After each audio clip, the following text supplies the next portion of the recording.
During the 19th and 20th centuries, America took the world by surprise when it became a world power in a matter of decades. Some of the major components of America's rise to power are J.P. Morgan, limited centralized government, and the major investment into our U.S. military force. John Pierpont Morgan was possibly the most influential industrialist of the time. Morgan was a banker for his father, starting his own loan and financial business in 1871 at the age of 34. His business was wildly successful and influenced almost every aspect of the country. He brought people in the presidency, bailed out America, the city of New York, and the New York Stock Exchange. Morgan was central to the creation of multiple monopolies over the course of his lifetime. Morgan was part of a massive economic merger with Andrew Carnegie, William Moore, and Albert Gary.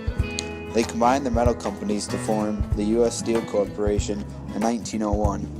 U.S. Steel became a corporate giant essentially overnight. Within a year, U.S. Steel was responsible for 2/3 of the U.S. metal production, making mass profits. They're also responsible for 30% of the world's steel production. This merge was a big part of the U.S. becoming a global superpower. U.S. Steel supplied many resources to the U.S. military, which is part of the reason why the military became such a force in the coming years. As his company thrived, Morgan began to invest more and more money into the railroad stock, and after a short time, Morgan had a fair amount of control over the railroads in the Northeast. He was also a major financial tool used by the U.S. government. He then had the power to influence the government's decisions when making purchases. Another aspect of America's rise to power was the major investment into our military power and our global reach. Up until this time, the U.S. had an army of less than 30,000 and a navy of less than 10,000 men. Britain's army was 10 times the U.S. and its navy 5 times. The people felt unsafe and that the U.S. was falling behind in its trading with other countries as well as its global reach and domination.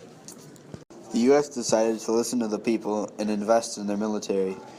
The U.S. invested more than 20% of their GDP over the next few years and quickly grew to one of the world's superpowers. More often than not, a country's government will have more power than its people. In America, it's the other way around. Because America has a limited central government, the distribution of money is more distributed.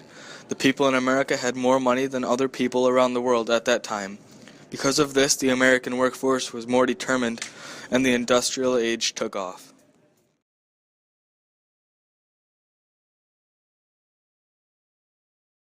Created using Powtoon.